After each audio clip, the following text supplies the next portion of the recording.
Hello, I'm Maurice Bernard. This is my official YouTube channel. I'll be keeping you updated with the latest news, so please subscribe to my channel. I keep thinking back to the version of Michael who always tried to preserve his family no matter how much damage had already been done.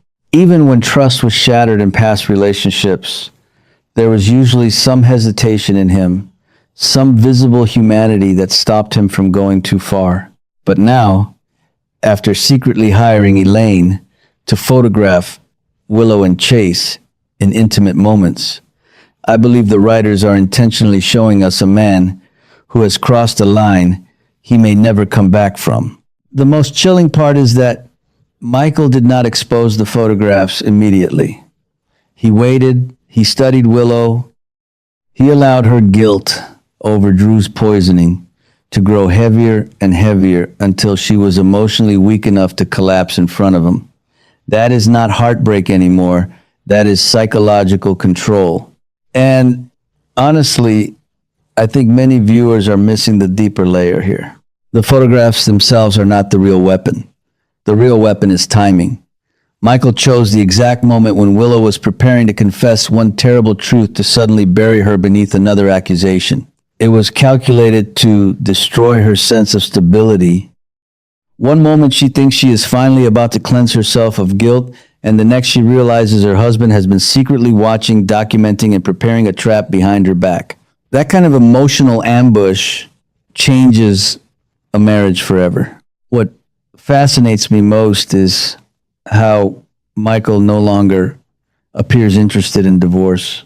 Under normal soap logic, exposing infidelity would naturally lead toward separation, courtroom battles, custody wars, and dramatic confrontations. But this story is becoming something much more disturbing. Michael seems to want ownership over Willow's fear. He wants her trapped in permanent guilt. He wants her to wake up every day knowing he controls the narrative, the evidence, and ultimately her future.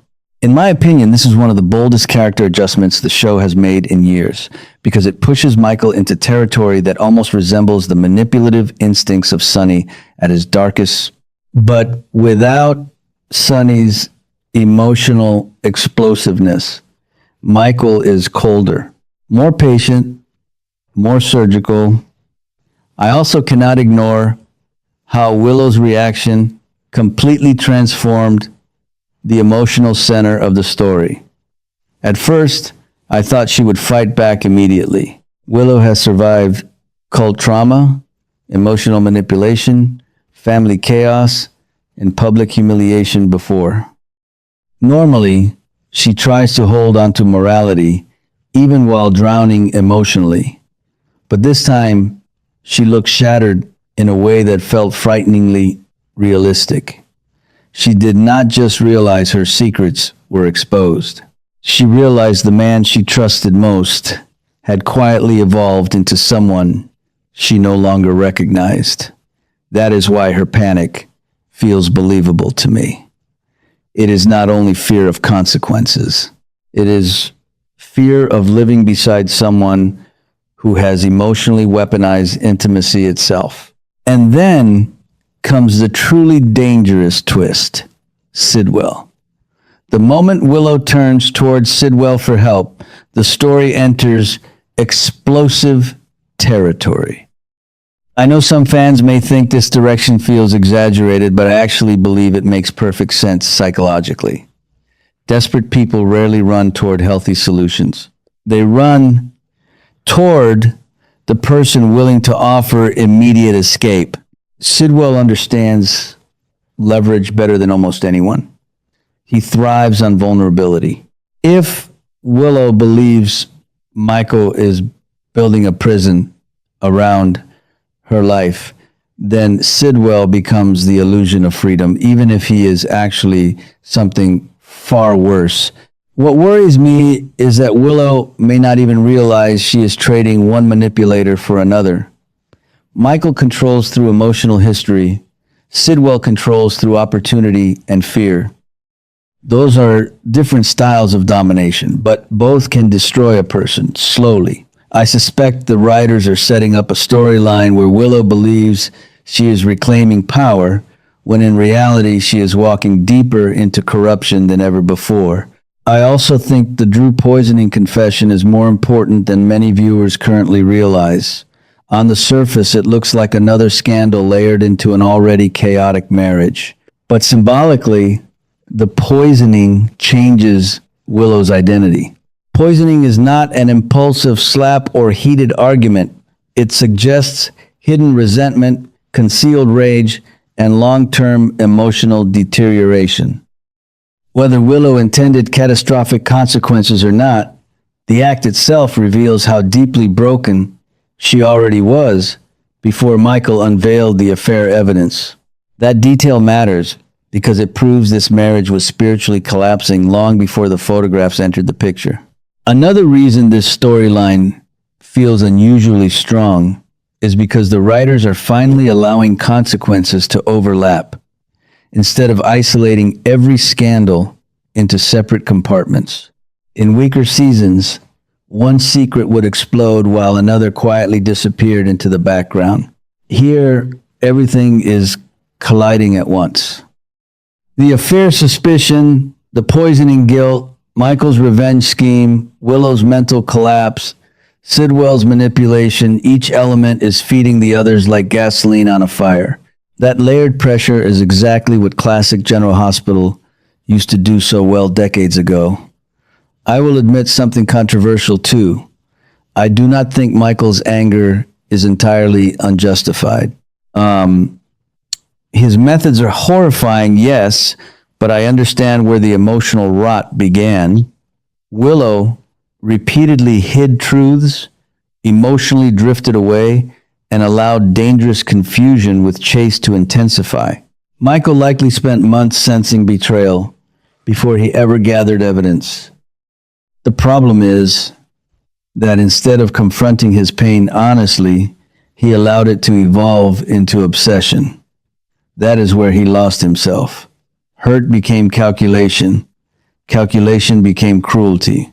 There is also something deeply ironic about Michael forcing Willow to confess. For years, Willow has been portrayed as someone burdened by conscience, someone constantly trying to protect others even when making terrible choices. Michael understands this about her. He knows guilt is her greatest weakness. So what does he do? He creates an emotional environment where confession becomes unavoidable. He corners her psychologically until the truth spills out. That is why this feels less like a marriage conflict and more like emotional interrogation. I keep asking myself whether Michael actually still loves Willow. The frightening answer may be yes. In fact, that might make this storyline even darker. Sometimes in soap operas, hatred is easier to understand because it creates clean separation. But obsessive love mixed with betrayal creates unstable behavior. Michael may genuinely believe he is justified because, in his mind, Willow destroyed the purity of their life together first. If he still loves her while simultaneously wanting to punish her, then every interaction between them becomes unpredictable. What truly elevates this plot for me is the atmosphere of emotional paranoia surrounding it. Nobody feels emotionally safe anymore. Willow cannot trust Michael. Michael cannot trust Willow. Chase is unknowingly sitting inside a catastrophe that may soon consume him too. Sidwell is circling like a predator waiting for weakness. Even the Drew situation hangs overhead like a ticking bomb because once all truths become public, the damage could spread across multiple families at once.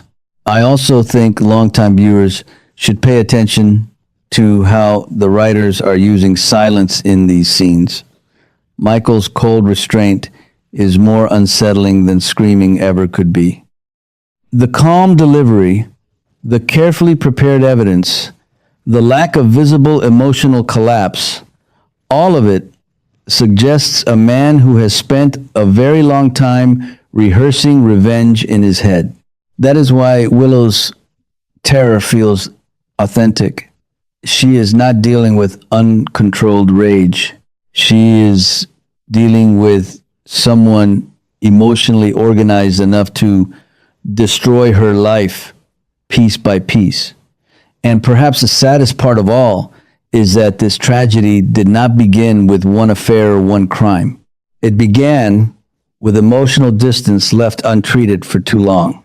That is what General Hospital has always understood better than many modern dramas. Relationships rarely explode overnight. They decay slowly in silence until one terrible event finally exposes everything underneath. At this point, I honestly believe this storyline could redefine Michael permanently. If he continues down this path, there may be no believable way to return him to the compassionate man many viewers once admired. The danger is not only what he does to Willow, the danger is what revenge is doing to his own soul. Meanwhile, Willow's alliance with Sidwell may become the exact mistake that guarantees total destruction instead of escape. And that is exactly why I cannot stop watching. The story no longer feels like a simple cheating scandal. It feels like watching two emotionally damaged people slowly drag each other toward catastrophe while convincing themselves they are justified. Every episode now carries the tension of knowing someone is about to lose control completely, and when that finally happens, I suspect poor Charles will never look the same again. Thank you for watching my video. I will regularly update you with the latest news about the drama General Hospital, so please stay tuned.